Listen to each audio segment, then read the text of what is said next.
Tada! This is Maya from Ninja Pulse. We finally got a proper look at the Arcanist, and it looks like Arcanist Healers are going to be especially valuable in group content.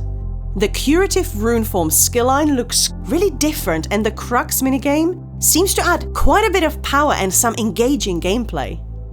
It's too early to say for certain, but Arcanist Healers might even become mandatory in organized groups from the get-go. We'll know more as PTS unfolds, but we already know that its toolkit will include a unique weapon and spell damage buff, minor courage and minor evasion for the group, and shields that are cheaper and stronger. Sounds juicy! Not to mention some powerful looking HOTS and added sustain for the group.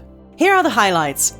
The Vitalizingglyphic ultimate is the unique weapon and spell damage buff I mentioned. It grows as the glyphic gets healed or damaged, depending on the morph. Right now, I'm not sure why you wouldn't take the damage morph, at least in trials. Chuck it under the boss and that bonus should be maxed out very quickly. We'll have to wait and see what the numbers look like, how it actually works, and how the devs change it as PTS rolls on. That's an important thing to keep in mind, especially if you weren't here 4 years ago and the Necromancer was released. A lot may still change. Whether or not you'll actually use this instead of Warhorn remains to be seen. Maybe only in short dungeon fights, or in conjunction with Saxleel's champion. Either way, I can't wait to test it next week. The single target burst heal is Runement, basically a green, edgy polar wind. Presumably this will be the Arcanist tank's self-heal, if it scales with max health. Healers don't use single target smart heals that often, and this might be, a little bit like Breath of Life, which every Templar healer uses constantly at first, but then less and less as they optimize for group healing. But for tombs in VSS or as an oh shit button, it will be nice to have in the toolkit.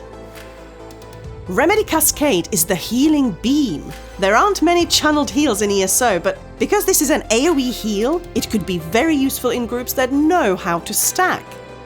This is also the one that grants resources to everyone in the beam, depending on how many Crux you had when you cast it. I really like the sound of this minigame. Chakram Shields will be most obviously useful in dungeons, as it covers you and 3 others. As a triple smart shield, it could solve the problem of shields sometimes going to the wrong target. As a healer, when I use shields like Bone Surge or Healing Ward, it's generally for the major vitality and not for the shield itself. So this may be more of a PvP thing, but it's going to be nice to have in the bank. Arcanist Domain is pretty exciting. This is the green, edgy extended ritual. You place a large vortex around you, which grants minor courage, minor fortitude, minor intellect, and minor endurance. So increasing your damage and recovery of all 3 resources. The biggest impact of this is that tanks can drop the Claw of Yolnahkriin set, which is used purely for minor courage.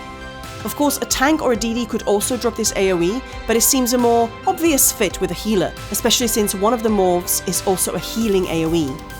Either way, it means we'll have room for another support set to replace Yolnahkriin, and I'm sure that's exactly what Zos had in mind with the new trial sets on the way.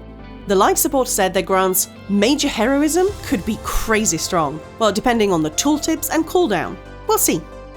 Apocryphal Gate looks like a lot of fun, but it's a mobility tool, not the type of support skill we're talking about. If you're like me, you could use it to finally get the Cooling Your Heals achievement in Bloodroot Forge. And, depending on how many allies can use the portal synergy, you might be able to skip mechanics like the laser beam on Orchestra's hard mode. The passives themselves aren't that dramatic. More healing per Crux and increases to sustain, but then there's intricate rune forms, which reduces the cost and increases the strength of your damage shields.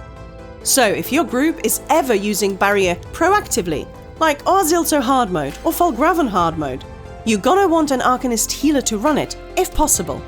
I should also mention the Circumvented Fate passive, which isn't from the curative rune forms, but the tanking skill line, Soldier of Apocrypha.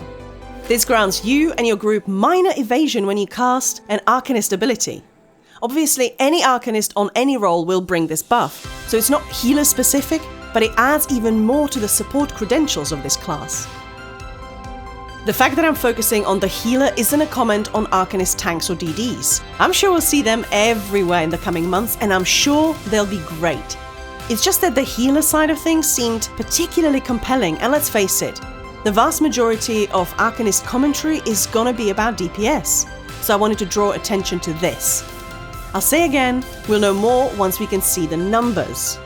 Meanwhile, if you haven't seen a summary of all the skills, I recommend Skinny Cheek's video. Really nicely presented, and he has better insight than most, since he actually plays the game at a very high level. And he talks a bit about the design of the class, how it feels, and especially how it sounds, which is also pretty interesting. Subscribe to get more analysis of this class next week and regular updates leading up to Necrom. Thanks for watching!